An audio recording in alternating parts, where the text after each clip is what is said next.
for me, it was always fun to play with my hair and try different kind of things, especially when I became a teenager, when I damaged my hair. But yeah, this was this was how it went. Like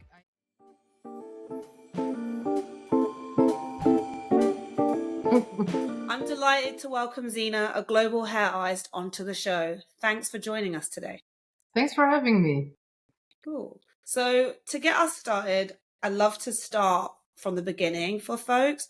Why did you fall in love with hair to the point you became a hair artist?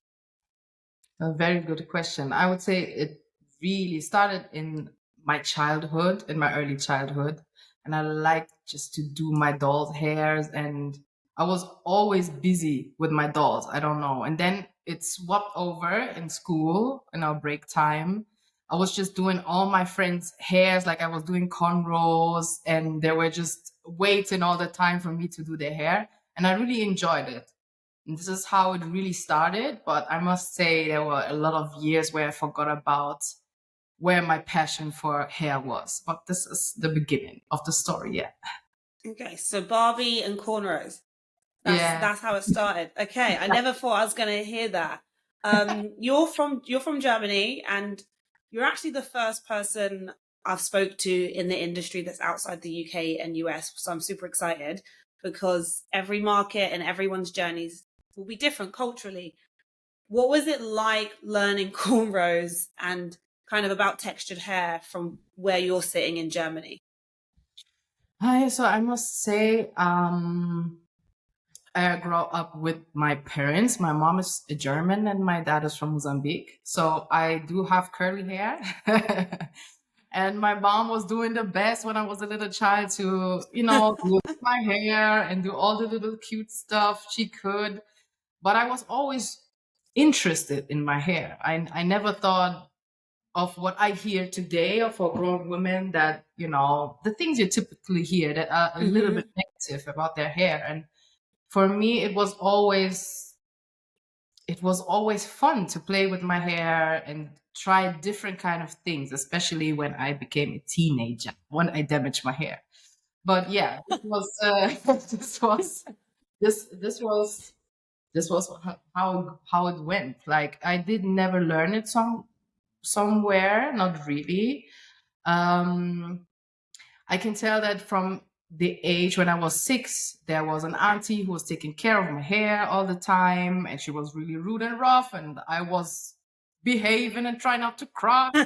So, so she can take me. My dad could take me there the next time to do some braids and cornrows, and I always liked it. I felt so pretty and like a princess. It was always something nice to express for myself. Yeah, I Okay. really liked it. And So okay, and like, I mean, one, it's refreshing to hear someone say, "Hey, those views or those kind of misconceptions about having textured hair wasn't an issue." That's refreshing to hear. I think you might be the first guest to say that. In terms of the reception, right? You said you're going to school, you're doing your friend's hair. I I grew up in a pretty non-ethnic place at the time, growing up. So like when I was having cornrows, it wasn't cool. Like I mm, remember that being funny to people. So I would love to know, just growing up where you did people just receive it really well then? Were you just in the right environment when you were doing your mate's hair? yeah, I must say, I mean, I grew up in a really like white environment. Like it was like something special to them, kind of. Okay.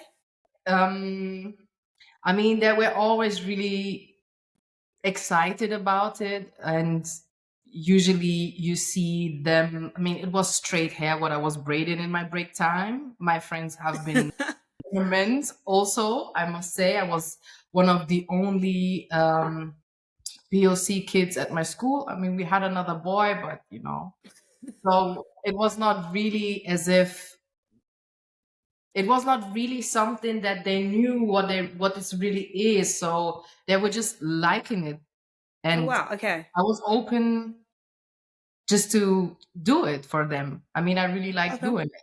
Yeah. Okay. So you continue to do hair. When did you decide, okay, I'm going to do this professionally? And what did you do to like kind of turn into like a formal hair artist and train up? Yeah, so I must say, from then, when became a teenager, I completely stopped. I was not really thinking about doing hair, and I was focused on something something real, like learning, go to university, and all this kind of things.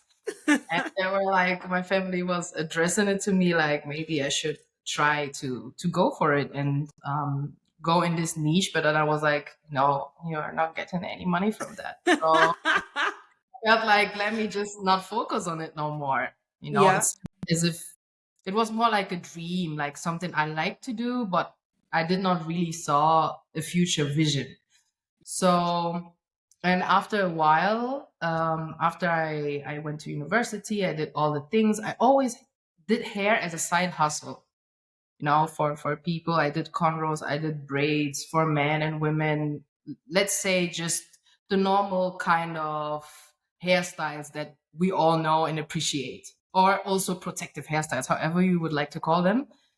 And then there was a time, after I became a mother, I really felt the urge to focus on what I really love doing. And I figured out that I really like doing hair all this time. So, and then I was like, okay, then let me just risk this and let's give it a try.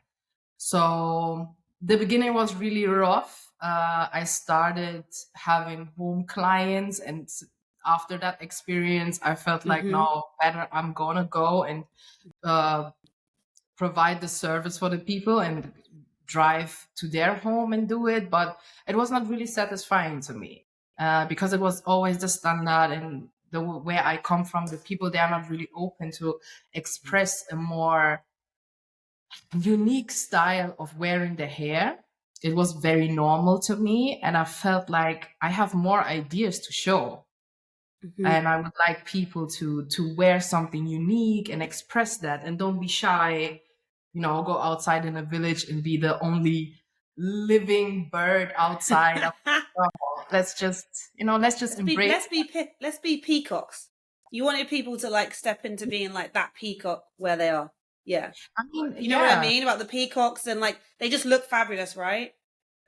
So let's just try something new. But people tend to be shy and be like, "Oh no, maybe it's too much." And I was like, "Nah, nah. Okay. I think I have more ideas to show, and I have more to give." So, and that was about. It was about 3 years ago, I guess. Yeah, when Okay. I really started like, let's develop that skill. And then I went to my first professional shoot where I was working for free, and from there it picked up. Yeah. Oh wow. Okay. And so I've looked at some of your work online, and it's definitely like, how can I put it? It's definitely styles where I think people would be like, I can't walk into the office with that, or I can't. And I live in New York, and I see definitely folks definitely out there, but like you definitely are super creative. In terms of like you starting to build your name and stuff and being based in Germany, what I'm just curious about the professional, like textured hair specialist community in Germany, because I'm definitely familiar a bit more in the UK and the US with folks, but I just would love to know, like, is there loads of you in Germany? Do you all know each other? How have you found that in terms of like building your reputation? Yeah, I must say I have always been very focused on myself and my journey, because that is really a journey to me and a career and something that I have to build up. I was not really paying so much attention of left and right, but we do have some very, very talented hair artists and stylists, and also when it comes to the hair care in general, because that is still a big struggle in our country, especially for the young women, young girls. And due to that, to teach the moms who are maybe not Mm-hmm. from the same background, how to deal with their hair. We do have some people. I wouldn't say it's really like overwhelming much, but if there's someone who's professional, they are professional. Okay, cool. That's Professional in their own niche, and we have different kind of categories. okay. Yeah. Okay. Um, And so you said you've been 3 years ago, you do a job for free, and then like, I guess slowly or gradually, or not even that, quite fast. Cause I've looked at your work, and it doesn't say to me you've only been like fully doing this. It says to me like, oh, you've been professional hair artist for like 20 years when I look at your work. So I would love to know, just as you've gone into hair artistry and you've worked with brands, clients, like, what's been your experience as someone who does textured hair? Because there's a lot of conversation around the fact a lot of brands or covers and stuff are still at kind of early stages of like accepting our styles as like high fashion and stuff. So I would love to know just what your experience has been as an artist. Definitely. I mean, yeah, that's really true. It's still something that is a unique skill. For some, it really depends on what you want. But when I remember conversations with models, especially when it comes to commercial stuff, where you just have to really look okay, like let's say normal cornrows or normal braids, it's being provided on set as POC and with textured hair and curly hair. It's difficult. I would still agree on this because the hairstylists like me or other ones who are doing POC hair, I mean, we are specialized in this, and it's like people want to learn, but it's still like the barrier of should we or we don't really know, but we also don't want to step on anybody's toe if we're doing something wrong. And I feel like um education wouldn't be bad. Education when it comes to our hair wouldn't be bad in Germany because we don't have this as you guys have it in UK, so that it's implemented in learning when you go to the hairdresser school or however this is called. Mm-hmm. Yeah, so I would say that would be a big benefit for us here because we have a lot of people who need this and a lot of people who need to know how to deal with our hair. Mm-hmm. Okay. So you like, I guess education would be the number one thing. And that's come up a few times because in the UK, funnily enough, after George Floyd's murder, the institutes that's responsible for training up hair professionals said, we're going to add textured hair to the curriculum. But as I speak to more people, they're like, I heard it's a module. So we've got a long way to go. In terms of your journey though, back to your journey, your work is like so creative. Like when I was looking at it, I was just like, where did these ideas come from? So where do you get your inspiration from when you're kind of ideating on what you're going to do with someone's look? Oh, it's different. I must say some clients they do have their ways of how they want their how it should looks like at the end. And when I can be super creative, I just look at the person and I just look at their hair, and then it's just the idea is just coming to my mind. Or when I see a picture of someone and I see the hair texture, I just feel like, okay, let's go. What are we gonna do? The idea pops up.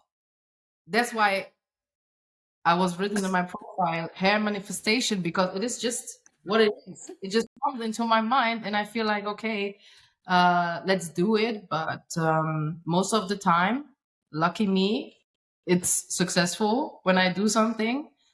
But yeah, it's more like Okay. I really go with the flow when it comes to this because I really feel like I'm finally so happy to do what I love doing, and I found a way. And it was a little Mm-hmm. bit difficult for me on my way to really yeah, doing this as my as my one thing that I do as my work. That was not easy for me Yeah. personally. So I just know that no matter where I go, no matter what kind of hair texture you have, because you also saw that I also do straight hair, I do all the kind of hair Mm-hmm. textures. Um, I never have to worry about the idea. It's just coming into my mind and I just start doing it. Yeah, Okay. pretty Wow. much like that. Yeah. Okay. So I would love to know then, it could be recent, it could be from way back when. Like, when's a job that you've done or a work that you've done where you were just like, you felt you were able to push the boat out because the brand or the client was open to it, that you really enjoyed? Let me I'm sure think. there's lots, to be fair. I've been on so many jobs. Let me think. So let's rephrase that once more. Like, the first time. You mean when I was enjoying it, or how do you mean it? Like, In the whole of your career, like, have there been any like times where you're just like, wow, I'm glad we got to push the boat out with that style, or I was able to actually get this over the line, and I was really like excited by how it turned out. oh yeah. I mean, Yeah. yes. Most of the time when I can like really be free when it comes to my creativity, and it's most of the time when it's not, when there's no pressure, when people don't have any expectations, then th- I do the best stuff when they feel like, Okay. okay, just do what you want to do. We trust you, and this is amazing, because amazing stuff comes outside of me when I can just do whatever I feel like doing. And yeah, there have been some things where I'm really proud of, but I always have this feeling of it's not enough. There's more to do. There's more creativity to let out. So I tend to be not as satisfied after some weeks as I was at the beginning, but I think that's just something. I mean, a lot of people have this kind of feeling, I guess, and I'm working on that, because sometimes when I look at where I've been or places or stuff that I have done, I tend to forget how many things I have done and what kind of cool things I have done, because it's not Mhm. really in my eye anymore. I see it as, oh, okay, yeah, okay, but I can do this better, or maybe next time, or it's more like that. But definitely, there are a few things I'm really proud of how I did it and how the hairstyle came out, and yeah, really. Okay. You know what we're going to do? When I have to put this up, I'm going to pull some of your work so it can pop up. So we can just pop up and we can show your examples from your Instagram, because like you do have it is a work of art. Some of the output you've been doing, like genuinely. And you've kind of said something, and I'm going to be cheeky here. You said like, obviously you'll look at the situation and it'll just come to your head. If you were going to have to do my hair tomorrow, what would you do based on Ooh, just looking at me? okay. Oh, let's go. I got you. Help me. I got you. Oh, there's a hairstyle I have in my mind for a very long time, and I'm actually looking for a model where I can do it on in a right setting, with the right location, with the right people, in the Hmm. right photographer. But anyways, let me just expose this here. There's, I mean, okay, let me explain that, because I don't really have all the words, but it's like a twisted pattern what goes until the middle of the head. So from the middle, we come here, here, Hmm. here. Everything goes up until here. And we add some hair in the back to make it long, like the up and half up, half down. And then up here, I create a little crown with some twisted stuff and some leaves out here, and a bun where the hair comes in the back. And then we maybe we're gonna do some, how is it called in English? I don't know. Like some a curve, like to the outside, something like that. Yeah, I can't hear you. One day we're going to cross paths. We're going to be in the same city. Something's going to happen, and I'm going to have to like make sure I contact you early to like book you to do my hair. Because you know what? It's funny because I've got this podcast and we're talking about the business of hair, right? And it's funny because I have to get by day to day, but I definitely would like love to try do something that I've never done. I don't have a shoot to be on or a cover to be on, but just to walk down the street with. So yeah, one day it's gonna happen. But yeah, I just wanted to see what you'd say. But you know what? It felt right for me. It felt right for me. I So mean, in my mind, it looks really pretty on you already. well, thank you for that. I'd like to ask you, I know you're very focused on, just doing your work and doing your art. And obviously we do hair manifestations. Is there anyone you'd love to collaborate with, or like any setting that you haven't been in and you're like, hey, I'd love to work on a shoot, I don't know, with the pyramids in Egypt or something? Is there anything that you're just like, wow, I would love to insert myself into that situation? Ooh, what a question. I mean, I'm a really open person. I always try to be open. And Mm-hmm. yeah, as you saw, like I have a lot of different kind of clients, and I like it like that, I must say. At the beginning, I thought it is something bad.